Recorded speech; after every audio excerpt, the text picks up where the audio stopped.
Folks, I don't know if you've seen the news, but Freddie Mac has come out with a change to what's called a seasoning period.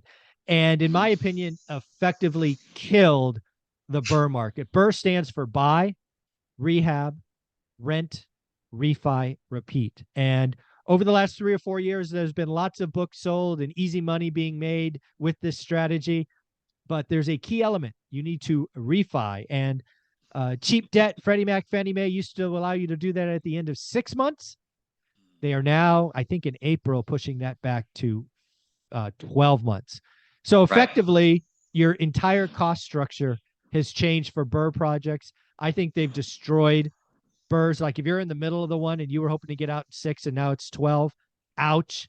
I think this opens the opportunity for non-QM lenders like Velocity. But let's talk about Freddie Mac first and what they did. Steven, first, please do the marketing thing. I almost forgot. Oh, I thought you were, I was like, wait, is he gonna? So again, although I work very happily for Velocity Bars Capital, all the ideas and topics discussed on this channel, that of my own. So, so talk about a seasoning period. What is a seasoning period? Why changing from 6 months to 12 months? Why is that detrimental?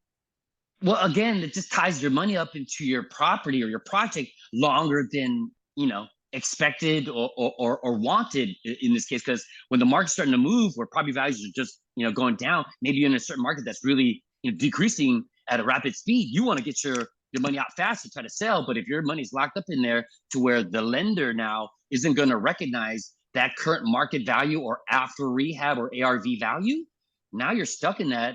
And so where you're going to pay some sort of, I think, well, actually, you don't really pay. They're just going to use either your most recent purchase price, which is again going to be much lower, so you're not going to either get your money out or whatever the case may be. So yes, that's where the detriment to people are going to be. That's where the hurt's going to be coming from. Yeah. So let's really talk about BRRRR because it is super sexy.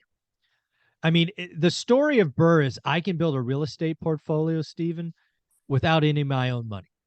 That's the story, right? I can borrow all the money, create enough value so I continue to have none of my own money in the deal, and I will have an empire huge.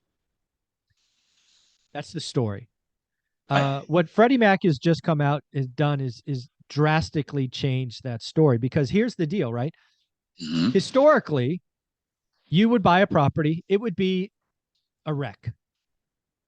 You would then spend somewhere between 3 and 4 months for most people turning that wreck into a beautiful, fully turnkey property. You would then, under the old rules, have to wait another 2 months. It's okay. You get a tenant, you move them in. But at the end of 6 months, you would like to come in and get the new value and ideally get all of your debt paid off. If you come into BRRRR and you borrow the purchase, you borrow the repair, you may even borrow the payments. Oh my goodness. And then you get to the 6 month period, you pay everybody off and you have the asset, you are money good, assuming it cash flows, right? You have done the impossible. You have bought a piece of real estate with none of your own money.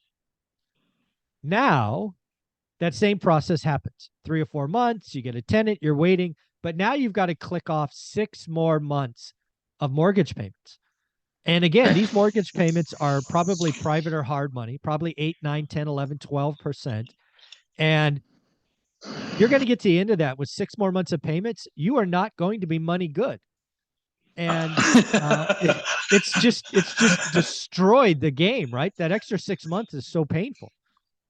Well, I mean, it can be. It just depends on the situation and the circumstances. And so, I mean, historically, and especially where the signs are pointing, we are kind of in a decreasing market. The longer your money's tied up into a project, it's not a good thing. It's a bad thing. So, I think, like you said, it kind of blew up that model for the BRRRR kind of investor, at least utilizing conventional financing. Because at least in comparison to what we can provide, we actually only need a 12-month seasoning after the purchase of a property to recognize the current market value. So same thing as far as seasoning. So seasoning defined as, vested interest on the property, how long you've been on title, how long you've owned the property, things of that nature.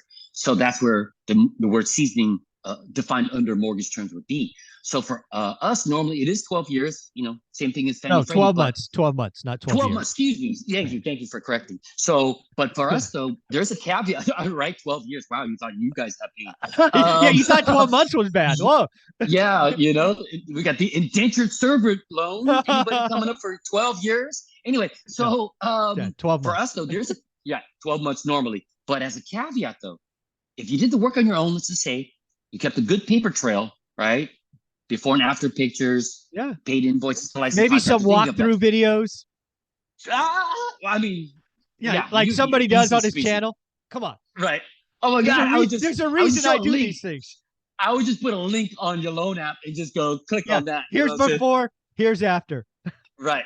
So from that standpoint, if you can get, provide a good paper trail, and then of course, if there's enough sales comps at that time, after you're done with rehab, no matter how long it took to support the ARV value, we'll use that current ARV value even under 12 months. So that's kind of the difference where the advantage with our product as far as the user-friendly aspect. But yes, that's where we could definitely use. And we've had that for the whole time I've been with the company. So that isn't anything new, but it's just now more relevant because of that extension of season. Let's be very clear. If you're in a Burr project today, Freddie Mac and soon to be Fannie Mae, the rumor on the street is Fannie Mae will copy Freddie very shortly. So you have to assume that's coming. They're not going to make these exceptions. The reason I like working with non-QM lenders, and I've done personal deals with Velocity Mortgage, is you're a make sense lender. So again, if somebody's in a Burr project and they're stuck because of this seasoning period, I think they should reach out to you immediately and really understand what you mean by documenting the process. Because as a make sense lender, with enough evidence, you are willing to have exceptions. That's why involving people versus a computer screen and saying, I don't know, whatever it is, approve eligible, it's not going to work for Freddie and Fannie, but it does work for a make sense lender. So if somebody wanted to come out and understand what documenting value add is, how should they reach out to you so they're doing the right things early? Sure. Again, SDAO@velocitymortgage.com. In the subject line, please put the acronym ORAAT so you can pass the firewall. Body of the email, brief description, maybe what you're looking for. Property address would be great. City and state at least, just so we can verify we lend there.